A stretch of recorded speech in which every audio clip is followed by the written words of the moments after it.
Hey, this is Dave coming at you from Grand Blanc. I'm going to do an update on some of the plants that the last plant video I did, just to let you know how it's going. What's the date today? It's March 27th, 2019, Southeast Michigan. Yeah, so like I was saying, I made a mistake a couple years back, and what I would do is I would root my cuttings in the middle of the summer, you know, early summer, late spring. And then once they were rooted, within 3 weeks of them being rooted, because I thought I was being responsible, like once they root, let's wait 3 or 4 weeks. And then I would up pot them into a 1 gallon, but then they would sit outside in the winter, one little tiny cutting all by itself. So this time what I did is all these boxes right here, I put them in these boxes, and then, you know, around, like, look at these, like these were done on July 4th, 2018. And they were rooted within 3 weeks. This is burning bush. They root extremely fast and really easy. Forsythia, I put a question mark because I don't know for sure if it was 7.4, because I put them in different boxes at different times, or the same box at different times, but close enough. Well, now look at, these are all extremely rooted. Right now the sand is still frozen, like it's, you know, you can dig down right to about there, about 1/2 inch in. It's still frozen solid. And then, you know, you don't need sand. A lot of people say, oh, you need to put sand, all this specifics. I just put these dappled willows in some compost in a container. Sometimes you want to make cuttings, but you don't have everything ready, and sometimes I just throw some compost and do it that way. But anyways, what I've been, so you can see this is all along my house. And in my last video, when these were all really green, now you can see they look deader than a doornail, but you can see that obviously there's some green stuff, and that's just waiting for spring. And these sell really fast. These Daisy Montauk's are just, see, these were done way back June 23rd, so these have tons of roots. These plants will be 1.5 feet tall by the end of summer, and they'll be like a bush. It's because it's a perennial. What else? Oh yeah, hollies. These things take forever to root. What I'll probably end up doing with these hollies, because you can tell they made it through the winter, they look really healthy. I'll take out this black willow and probably just leave these hollies, like refill this part of the box with sand and just leave these for the following year. Just leave them alone for a couple of years, just let them root. And I'm happy because over here I got some boxwoods that I've been having trouble with. Those, they hate the winter winds. You know, it's just, they hate it. They can't stand any cold wind. It dries up their leaves, and I was busy through the winter, of course, trying to get my house going, so I didn't cover this or anything. I put some leaves, and you can see the leaves kind of blew away from it.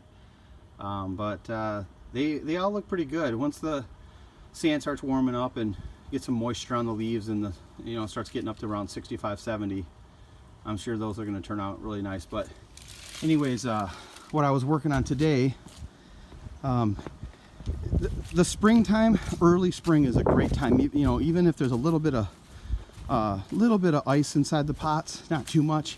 Pretty much want them to thaw out, but today's a good day. It's about 45 degrees today. And what happens to plants throughout the winter sitting out here? Let's see, good example is right here. The frost pushes the roots out.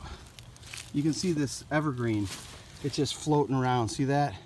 You can see a bunch of roots exposed on the top. It's good to, oh, here's a, look at the one right next to it. I'm trying to get rid of that sun glare. Just laying there, roots exposed. It's still alive, it's dormant. It's just that you want to really, so basically let me show you what I do. I just bring them over here. Look, here's 4 of them I just did. This sun's probably really showing this. It's not really showing it really that good, but I just did these. These are some purple sand cherry. And you basically, like, these are being up potted from a slightly smaller pot to a bigger pot, but a lot of times what you can do is you can see how the soil sinks too. It settles, it decomposes, it drains out. Sometimes you just pull them and you just repot them in the same pot. Some people, even at this time of year, it's okay to cut the roots off a little bit. For instance, these sugar maples right here, I did these the other day. They rooted like 1.5 feet deep into the ground. It went right through the hole and it just rooted. But since these are still dormant, you can chop that off. Some of these, like the roots got chopped off like at least 50%. And as long as it's potted and you keep it watered in the spring, the plant doesn't even realize that you did it to it. It's like you almost feel bad when you're doing it, but you know, sometimes when you love gardening as much as me, you think that plants have feelings, but they don't. But anyways, so I usually just go through the springtime, look for the ones that really got pushed out of the soil, and just you repot them. And even, like I said, even if it's just, it's like you just rejuvenate it in the same size pot a lot of times. Now, here are some Japanese maples that they sold really well last year. I started with like 100 of them. Looks like there's probably like, what, 20 to 25 here, and then I have like maybe 15 on this side left. But sometimes, call me greedy, but this year they're just going to be worth probably $5 to $10 more, especially once you put them into a 2-gallon pot instead of a 1. And I mean, the idea is you don't want to up pot it and then sell it the next day. You want to pot it up, let it grow for a few months. You never want to sell a plant unless the pot it's in, it's fully, not root bound, but you know you have roots on the outside of the can. Because it's not, in my opinion, for doing this now since 2015, it's not very ethical to try to sell a plant based on the pot size. You want to sell a plant based upon the size of the actual plant, how well it's been taken care of, how well it's been pruned, and of course the pot size, the bigger the pot, it does help sell it.